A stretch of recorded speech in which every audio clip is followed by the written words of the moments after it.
Naalala niyo ba ang kaso ng 22-year-old na babae na tinulak ang kanyang asawa mula sa isang talampas 8 araw lang matapos silang ikasal?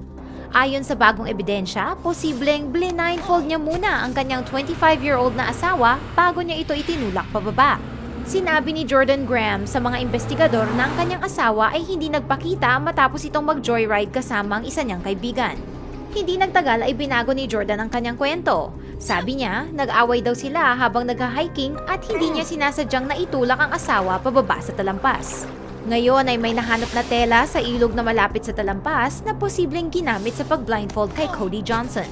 Sa isang interview, nabanggit ni Jordan na nagmayabang si Cody na kaya niya mag-hike sa lugar na yon nang naka-blindfold, pero hindi binanggit ni Jordan kung nag-blindfold nga itong si Cody.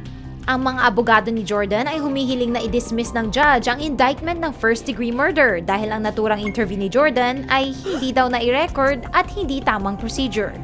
Kasalukuyang hinihintay ang resulta ng isang DNA test na magpapatunay kung ang telang nahanap ay ginamit na blindfold kay Cody.